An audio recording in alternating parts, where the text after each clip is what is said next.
네, 여러분, 반갑습니다. 그쵸? 어제 늦게까지 막, 먹고 싶은 거 다 먹었더니 얼굴이 팅팅 부었네요. 자, 오늘 127페이지, 책이 있으시면 함께 하면 좋을 것 같아요. 사회적 거울에 대한, 얘기를 오늘 나눌 겁니다. 사회적 거울. 어, 저희가 이 앞에, 자의식하는 능력, 어, 자기인식 능력에 대한 얘기를 했죠. 3인칭 관점, 자각 능력. 오늘 저희가 어제 함께 했던 그 부분에 대해서 오늘 내용을 같이 이렇게 겹쳐서 생각해 보시면 다 연결, 계속 이렇게 앞에 게 뒤에 걸치고 뒤에 게 뒤에 걸치는 도미노 현상으로 가야 되는 거니까 우리가 앞에 학습했던 내용들을 조금 이렇게 상기시켜 보시면서 오늘 내용을 보시면 정말 도움이 많이 되실 것 같아요. 자, 사회적 거울은 뭐냐면 우리 이런 말 아마 많이 들어보셨을 거예요. 우리가 할 수 있다고 생각하면 할 수 있고, 할 수 없다고 생각하면 할 수 없다. 이런 말. 많이 들어보셨죠? 근데 여러분이 들어보셨을 때 느낌이 어때요? 맞는 말이에요? 틀린 말이에요? 맞는 말이잖아요. 할 수 있다고 생각하면 할 수 있고, 할 수 없다고 생각하면 할 수 없다. 근데 진짜 이 맞는 말에 오늘 이 사회적 거울이라고 하는 이면이 다 있어요. 이 사회적 거울이라고 하는 얘기에는 긍정적인 것도 있고, 부정적인 것도 있어요. 쉽게 말하면, 거울을 통해서 나를 본다는 거예요. 근데 그 거울이 어떤 거울이다? 사회적 거울, 사회적 패러다임이라는 거예요. 나도 모르게 사람은 환경의 동물이죠. 사람은 혼자 존재할 수 없고 사람은 환경의 동물이에요. 그러면 나를 비추는 것이 그 패러다임이 어떤 사회적인 어떤 집단, 어떤 가정, 뭐 어떤 곳이냐에 따라서 엄청 우리가 이런 얘기 많이 듣잖아요. 음, 저는 사실 일부 정말 그런 부분이 이 사회적 거울을 정말 무시할 수 없다라고 생각하는 사람이기 때문에 우리 어릴 때 친구 뭐 그 잘못 사귄다 이렇게 표현하면 이제 안 될 것 같아. 그죠? 다 뭐 비슷한 끼리끼리 만나는 거니까. 근데 어쨌든 A란 친구를 만나게 되면서 변화되는 거, B란 친구를 만나면서 변화되는 게 있어요, 없어요? 굉장히 그냥 우리 학창 시절을 떠올려 보면 그게 이제 사회적 거울이라고 보시면 돼요. 내가 아직 충분히 주도성을 가지지 못한 상태일 때, 어, 지금도 여전히 예를 들어 우리가 30이 되고 40이 되었음에도 불구하고 지금도 그 주도성을 가지고 있지 못하신 분이 있다 없다? 굉장히 많다요. 있다 없다 수준이 아니죠. 굉장히 많아요. 그래서 우리가 당신이 원하는 게 뭐예요? 어떤 삶을 살고 싶어요? 라고 물었을 때 대부분의 사람들이 물질부터 나오는 이유는 이 사회적 거울 때문입니다. 우리가 애들이 어째 꿈을 보면 옛날에는 뭐 장관, 대통령 이것도 사회적 거울이죠. 이해되시죠? 지금 아이들에게 꿈을 물어보면 다 유튜버 혹은 연예인 이건 뭘까요? 아직 본인만의 어떤 본인의 장점, 강점, 뭐 혹은 내가 좋아하는 거, 내가 싫어하는 거 이것이 이게 자리 잡지 못한 스스로 생각하는 힘이 아직 없는 상태일 때 받아들였던 많은 나를 둘러싼 그때 당시에 나를 둘러싼 많은 것들이 마치 나인 양 받아들이는 거. 그게 사회적 거울이 아니라 내가 원래 그래 뭐 이렇게 받아들이는 거 있죠.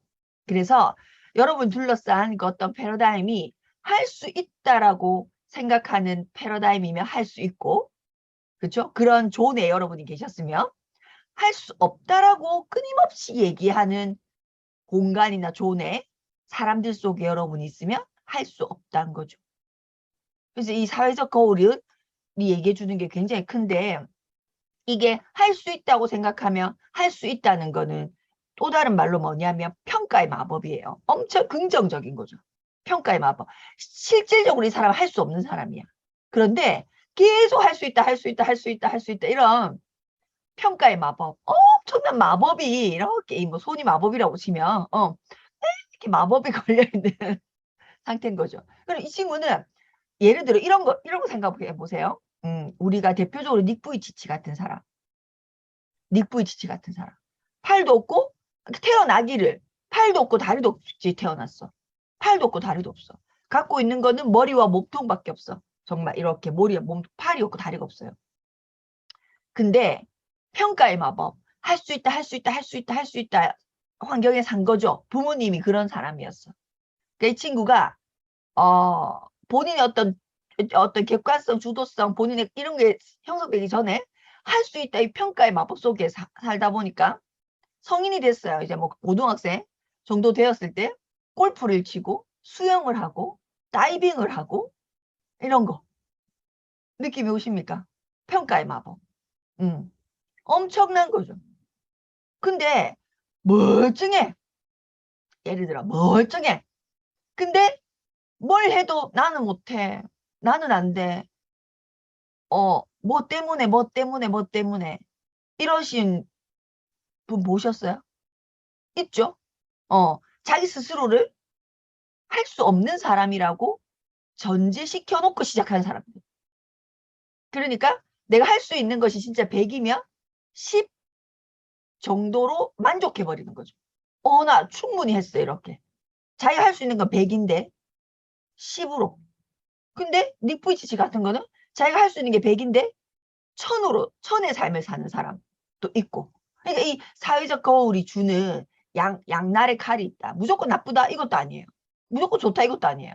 양날의 칼이 있는 거예요. 그렇지만 우리가 오늘 인지해야 될 건 뭐냐면 이 양날의 칼 자체를 인지해야 되는 거예요. 우리가 어디에 갔을 때는 이쪽 칼이 적용을 하고 어디에 갔을 때는 이쪽 칼이 적용할 때도 있죠. 나라는 사람은 유니크하게 세상에 하나밖에 없는 그게 나일 뿐인데 내가 파란색에 가면 파란색이 되고 빨간색에 가면 빨간색이 되는 거 경험하신 적 있어요? 있어요. 우리 그런 얘기 많이 하잖아요. 남자들 멀쩡하다가 군복 입혀놓으면 뭐 똑같이 행동한다. 오줌 아무 때나 싸고 침 아무 때나 뱉고 뭐 이런 것처럼 그렇다는 거예요. 근데 우리가 오늘 학습할 내용은 이 사회적 거울은 뭐냐면 이렇구나 라는 것을 자각하는 거.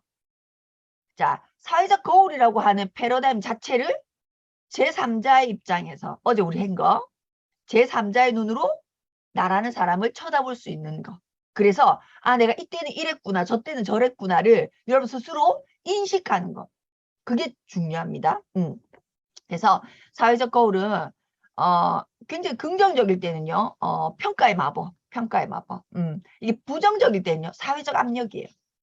사회적 압력. 그래서 타인의 반응에 내 자아를 결정하는 거.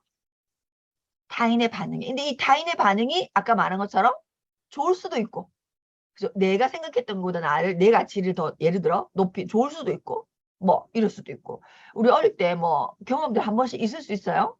저도 그랬거든요. 뭐 대부분의 선생님들은 저한테 아무도 관심 있는 제 학창 시절에 관심 있는 선생님이 없었어요. 근데 딱 한 선생님이 저를 정말로 인격적으로 그러니까 항상 예의주시해 주시는 거죠. 이름도 항상 불러주고 뭐 이런 선생님 있습니까? 저 있었어요. 그래서 지금도 그 선생님이 기억이 나요.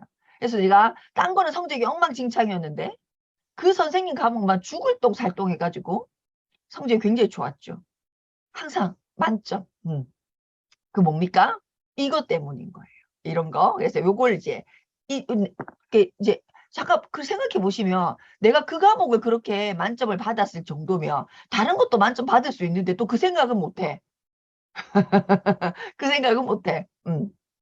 자, 그래서 그때 제가 이 사회적 거울 자각 능력에 대한 내가 이런 것도 할 수 있는 사람이구나. 그럼 다른 것도 할 수 있을 텐데라는 자각 능력을 발동시키지 못했기 때문에 제가 이제 그 한 과목만 그냥 잘하다가 끝나버리는 요런 그렇겠죠.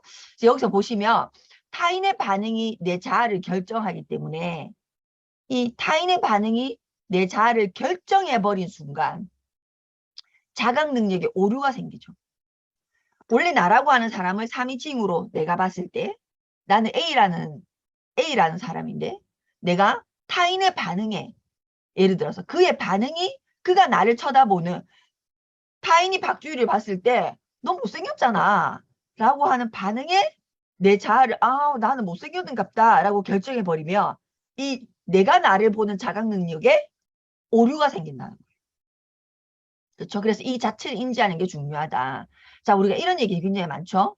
너는 제 시간에 온 적이 없어. 제 시간에 온 적이 없어. 자, 우리가 이런 일이 있을까요? 제 시간에 온 적이 없어. 그럴 때도 있고 안 그럴 때도 있어요. 이해됩니까? 늘 예를 들어 저희 이동훈 리더님은요. 지각하는 거 억수 싫어하는 사람이에요. 그러니까 항상 5분 10분 전에 가 있죠. 근데 그런 이동훈 리더님이 모든 거에 완벽하게 항상 제 시간에 맞췄을까요? 그렇지 않죠. 트래픽이 있을 수도 있고 갑자기 교통사고가 있을 수도 있고 그죠? 그래서 생각지도 못한 일들이 있으니까 미리 전화해서 원래 3시 약속인데 뭐 3시 반을 한다든지 이런 일이 세상을 살아가는데 있잖아요. 왜냐면 세상은 나 혼자 사는 게 아니니까. 근데 예를 들어 누군가가 지각을 했어요. 예를 들어. 근데 한 번 한 게 아니고 2번째야. 2번 했을 뿐이야. 근데 그 사람한테 누군가가 이런 사회적 거울을 씌워버리는 거죠. 넌 제 시간에 온 적이 없구나. 근데 이게 틀린 말도 아니야. 맞네. 내가 저번 주에도 지각했고 오늘도 지각했어. 근데 누군가가 나에게 특히 권위가 있는 사람이면 이게 더 심각하죠. 그대로 수용해버리거든요. 나보다 지위가 높거나 나보다 잘났다고 생각하는 사람이 하는 사회적 거울은요. 우리가 필요 없이 그대로 받아들여 봅니다. 그래서 뭐라 너는 그런 사람이 너 제 시간에 온 적이 없구나 이러면 어떻게 해요? 내가 그런 사람이지. 나는 뭘 제 시간에 할 수 없는 사람이야. 라고 자각 능력에 오류가 생겨요. 근데 세상에 이런 일은 없습니다. 우리가 누군가를 볼 때, 여러분이 누군가를 볼 때도 이렇게 생각하는 사람이 있을 수 있어요. 저 애는 이런 거. 세상에 이런 거 존재하지 않습니다. 왜 너는 물건을 정리 정도는 못하니? 이런 것도 없습니다. 세상에 이런 거 존재하지 않아요. 늘 정리 정도를 못하는 사람, 그런 거 존재하지 않아요. 그런 이미지, 패러다임이 존재할 뿐이죠. 한두 번 반복, 연속해서 짧은 시간 안에 연속해서 반복했던 그의 행동을 쉽게 말하면 뒤집어 씌우는 거예요. 패러다임이라고 하는 이름 아래. 자, 이런 것도 있죠. 당신은 예술가임이 틀림없어. 한두 번, 예를 들어 반짝이는 어떤 액션을 취했거나 뭐 어떤 걸 했어. 그런데 또 사회적인 권위가 있는 사람이 이렇게 예를 들어서 저 친구가 피아노를 좀 쳤는데 피아노를 꽤 잘 치는 사람이 넌 분명히 예술가야. 이래서 피아니스트의 길을 간 친구들도 많죠. 그런 애들 많습니다. 어릴 때 특히 운동하는 친구들도 많아요. 어머니 이 친구는 예를 들어 뭐, 양궁을 시켜보죠. 어머니 이 친구는 뭘 시켜보죠. 이런 거 들어보신 적 있어요? 있잖아, 어릴 때 보면. 그런 것도 다 여기에 속하는 거죠. 당신은 예술가임이 틀림없어요. 우리가 재능과 상관없이 타고난 것과 상관없이 여러분이 정말로 양궁 선수가 되고 싶으면 양궁 선수가 될 수 있어요. 누군가의 말 때문이 아니고 누군가가 점지해 줬기 때문이 아니고 그렇죠? 될 수 있어요. 누구라도 피아니스트 될 수 있어요. 꼭 예술가 이런 말 들어야 되는 게 아니거든요.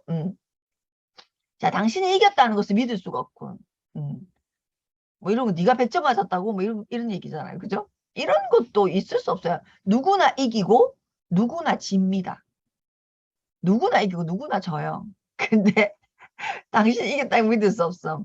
이건 아주 쉬워. 쉽다는 것도 굉장히 주관적인 거잖아요. 그죠? 이 어떻게 이거를 따질 수가 있죠? 아주 쉬워. 이런 거. 근데 우리는 이런 걸로 엄청나게 사회적 거울에 쏘가가지고 시작한 사람들 많죠? 그렇지 않아요? 쉽다는 게 무엇을 기준으로 쉽다는 거죠? 자기 기준이죠. 자, 너는 제 시간에 온 적이 없구나. 자기 기준이에요. 자기 생각이에요. 왜 너는 물건 정리를 못하니? 자기 생각이에요. 그걸 말하는 그 사람 생각이라고. 당신 예술가임이 틀렸어요. 자기 생각이에요. 당신이 이겼다는 게 자기 생각이에요. 이건 아주 쉬워. 자기 생각이에요. 제가 이것 때문에 죽다 살아난 적 있죠. 아주 쉬워. 별로 안 깊어. 수영을 제가 못하거든요. 근데 먼저 수영장에 들어간 사람이 있어서 어때요? 라고 물으니까 별거 아니야. 뭐 별거 아니야 이런 거야. 별거 아닌지 제가 들어가가 죽다 살아. 그 사람 키와 제 키가 다른 거죠. 그 사람 키에는 그 수영장이 별거 아닌 거 맞아. 근데 나는 그때 키가 그 사람보다 작은 거죠. 그걸 내가 생각을 못한 거죠. 그러니까 내 자각 능력을 발동시키지 못하고 들어갔다가 발이 안 디뎌지는 거예요. 그때 순간 굉장히 놀라는 그 공포심 있지 않습니까? 근데 저 죽는 줄 알았거든요. 그죠? 도대체 넌 이걸 왜 이해하지 못해? 수학 같은 거, 수학머리 있는 사람 있잖아요. 이 숫자가 빨리빨리 이해되는 사람들 같은 경우에는 그 숫자를 이해하지 못하는 사람은 이해하지 못하죠. 저는 문장 이해 능력이 조금 있는 편이거든요.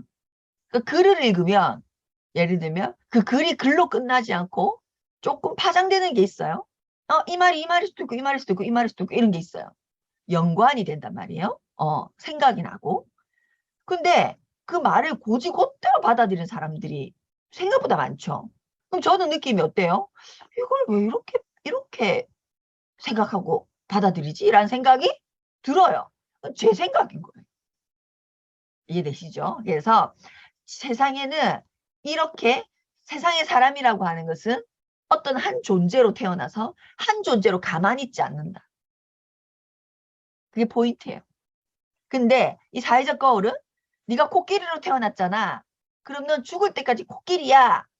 라고 하는 패러다임을 얘기하는 거예요. 근데 사람은요. 예를 들어 코끼리로 태어났다가 새로 살다가 뭐라고 표현하지? 뭐죠? 낙타로도 살다가 생각이 안 나네요. 봉황으로도 살다가 이렇게 모든 사람이 다 팔색조입니다. 하나로 존재하지 않아요. 그래서 제가 말했죠. 사람은 그 자체로 온전체다. 그 자체로 생명이 그 자체로 온전체예요. 그래서 우리 지금 우리가 한번 이 3인칭 관점으로 한번 생각해 보자는 거예요. 우리 코끼리 훈련시킬 때 저는 이런 경우가 있었거든요. 제 굉장히 친한 친구 중에 중학교 때 굉장히 공부 잘하는 친구였어요. 근데 늘 그 친구는 입버릇처럼 이제 부산에서는 그때 진여상이 부산 진여상이라고 하는 것이 공부는 잘하는 애들이 가는 형편이 안 되는데 공부 잘하는 애들이 간다. 뭐 이런 이미지가 좀 있었던 것 같아요. 그때 당시 이미지가. 그랬는데 제 중학교 친구가 공부 잘했던 친구인데 항상 저한테 뭐라고 얘기했었냐면 난 진여상 갈 거야. 이렇게 얘기했어요. 진여상 갈 거야. 난 이해가 안 되는 거야. 얘가 공부 제일 잘하는데 왜 인문계를 안 가고 진여상 간다고 얘기를 할까? 라고 제가 한번 물었어요. 왜 니는 자꾸 진여상 간다고 해? 이렇게 얘기하니까 그 친구가 뭐라냐면 우리 집은 여자는 대학 못 가거든. 이렇게 얘기했어요. 제가 47이니까 한번 그게 지금 생각하면 말이 됩니까? 여러분 지금의 사회적 거울은요. 세월에 따라 또 바뀌어요. 근데 그때 당시요. 꽤 많은 친구들이 이 친구처럼 생각하는 친구들이 많았어요. 난 여자고 그래서 굳이 대학까지 가는 거는 좀 불필요하고 그래서 난 진여상 가서 은행 취직해서 뭐 이렇게 잘 할 거야. 이렇게 이런 사회적 패러다임에 그 부모님이 덮어 씌워줬고 그 부모님의 그 패러다임에 들어보니까 딱 맞는 것 같다. 그 부모님이 이 자식을 사랑했기 때문에 덮어 씌운 패러다임이죠. 제 친구는 중1 때 굉장히 우수했음에도 불구하고 나 대학 안 갈 거야. 나 대학 안 갈 거야. 대학을 왜 가? 뭐 이렇게 생각하는. 그러니까 대학을 가고 안 가고는 중요하지 않습니다. 꼭 가야 되나? 아니 그건 아니죠. 대학을 가고 안 가고는 중요하지 않지만 자기가 스스로 결정한 것이 아니라는 것은 중요하죠. 자기가 스스로 결정한 건 아니잖아요. 그게 중요한 거죠. 그래서 우리가 이 보면 뭐 송충이는 솔잎을 먹어야 된다는 둥 오르지 못할 나무가 어디 있습니까? 그죠? 오르지 못할 나무 쳐다도 보지 마. 오르지 못할 나무가 어디 있죠? 자, 자각 능력을 한번 일으켜서 한번 들어보세요. 오르지 못할 나무가 어디 있냐고. 그런 건 없어요. 시간의 차이는 있겠죠. 왜? 저는 저 근육이 별로 없거든요. 그리고 체질적으로 근육이 생성이 잘 안 되는 사람이에요. 그래서 저는 바디빌더 이런 거 못하죠. 아무도 나를 추천하지 않겠죠. 저 같은 사람이 나무로 오르려고 하면 시간이 좀 더 걸릴 수는 있어요. 그렇지만 못 오르고 있는 건 없다는 거예요. 그래서 저는 이제 누군가를 봤을 때 이런 경우 있잖아요. 우리가 코끼리 훈련시킬 때 어떻게 훈련시키죠? 이게 사회적 거울이라고 보시면 돼요. 코끼리 훈련시킬 때. 아주 어릴 때 그 코끼리가 그 어릴 때의 힘으로 이렇게 벗어나려고 했을 때, 아, 벗어날 수 없다는 느낌을 주는 발에 이렇게 쇠를 찬대요. 채운대요. 코끼리가 너무 어리니까, 애기 코끼리니까 그 정도의 쇠도 코끼리가 이제 도망을 못 가는 거예요. 훈련을 하는데. 근데 중요한 건 그 코끼리가 그래 가만히 있습니까? 우리 코끼리만해지잖아요. 이만해지잖아요. 그런데도 그 코끼리는 어릴 때 본인이 느꼈던 그 패러다임 속에 갇혀서 그 쇠사슬을 한번 당겨 보려고도 안 한다는 거죠. 난 쇠사슬이 있어. 어릴 때 이걸 한번 벗어나려고 했었는데 천지 안 되더라. 내가 덩치가 이만큼 커졌음에도 불구하고 그 어릴 때 패러다임 그대로를 유지하면서 아예 도망갈 생각 자체를 안 하는 거죠. 그게 싫은데도 불구하고. 그게 이제 코끼리 법칙이잖아요. 근데 우리 사람에게도 그런 게 있다 없다? 굉장히 많다. 우리가 어떤 사람을 만나면 저 사람의 저 생각을 이렇게 쪽집게가 있으면 저 사람이 저 생각을 좀 이렇게 빼고 싶다 이런 사람 만나본 적 있습니까? 저 사람의 딴 건 몰라. 저 사람의 저 생각을 좀 이렇게 콕 집어서 요렇게 빼줬으면 좋겠다. 대표적으로 어떤 경우? 제가 할 수 있을까요? 저 못할 것 같은데요? 요런 패러다임에 있는 사람이 있어요. 할 수 없을 것 같다라는 생각을 늘 먼저 발동시키는 사람. 할 수 있다는 걸 먼저 발동시켜도 되는데 무엇을 얘기해도 할 수 없다라고 하는, 나는 뭘 잘 못해요라고 하는, 내가 볼 때 너무 잘하는데 너무 괜찮은 사람인데 자기 스스로를 난 할 수 없어요라는 그 패러다임에 아주 깊숙이 이렇게 들어가 계신 분이 있어요. 저는 쪽집게로 좀 이렇게 갈라가지고 이렇게 그 사람의 그 생각을 좀 빼내고 싶은. 그래서 중요한 건 그걸 능히 빼줄 수 있다 없다? 여러분? 절대로 못 빼줍니다. 그래서 여러분 스스로가 여러분 마음을 좀 헤집어 보시고 열어보세요.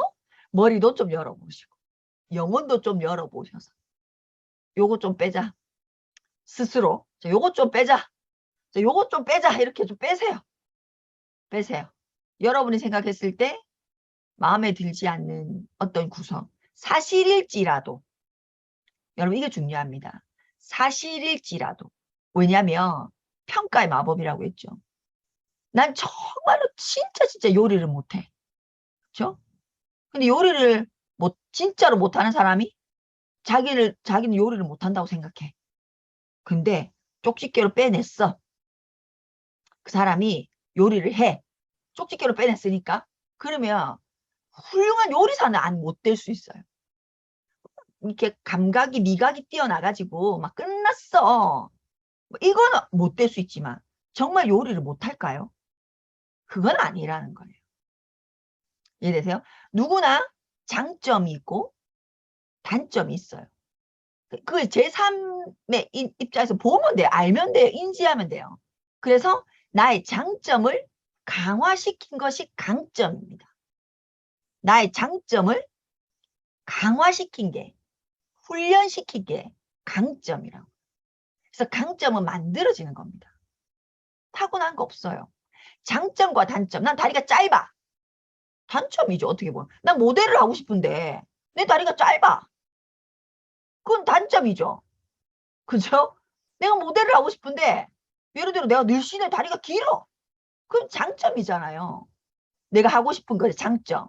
근데 내가 다리가 길다고 해서 탁월한 모델이 되는 건 아니죠. 그걸 훈련시켜야 되는 거죠. 표정, 런어웨이 걷을 때 뭐 이런 거. 이해되시? 훈련해야 돼요. 훈련.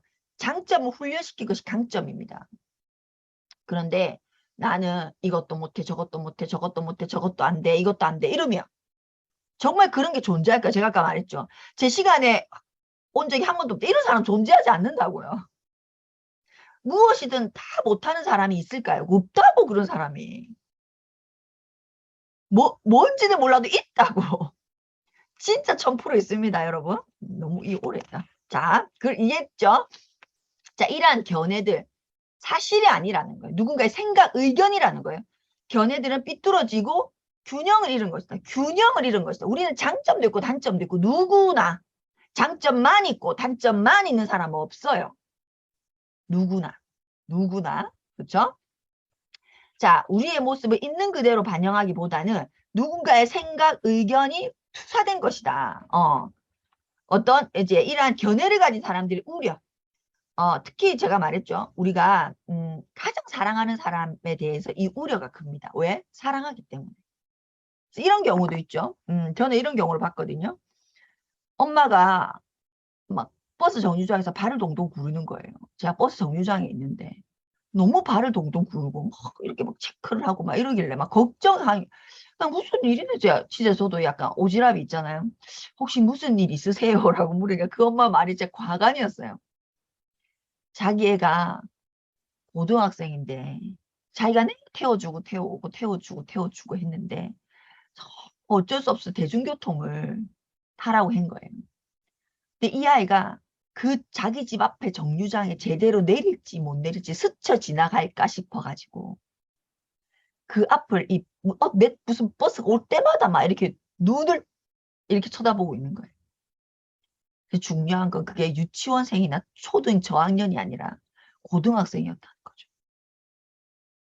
엄마의 너무 사랑하는 마음이 뭐 된 겁니까? 들어간 거잖아요. 그게 증상입니까? 여러분 비정상입니다. 응? 그러니까 그 아이는 이미 온전체인데 내가 계속 내가 우려하는 마음에 이럴까 이런 거잖아요. 그렇죠? 진짜 다르죠? 저희 집 애들은 초등학교 1학년 2학년부터 지 밥을 지가 다 해먹는데 자기 밥을 자기가 다 해먹어요. 우리 둘째 같은 경우에는 요리를 저한테 요리를 해줍니다. 엄마 오늘 쿠키 구워줄까? 이렇게. 엄마 오늘 볶음밥 어때? 이렇게 한다고요. 응? 근데 이런 얘기를 하면 거짓말이라고 하는 사람도 있어요. 사실인데 요리를 얼마나 잘하는지 몰라요.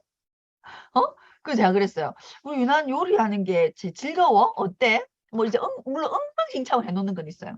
막 온데 밀가루고 막 끝났어 이런 건 있어. 뒷정리가 잘 안 되는. 그렇지만 정말 어느 그거 못지않게 잘하거든요.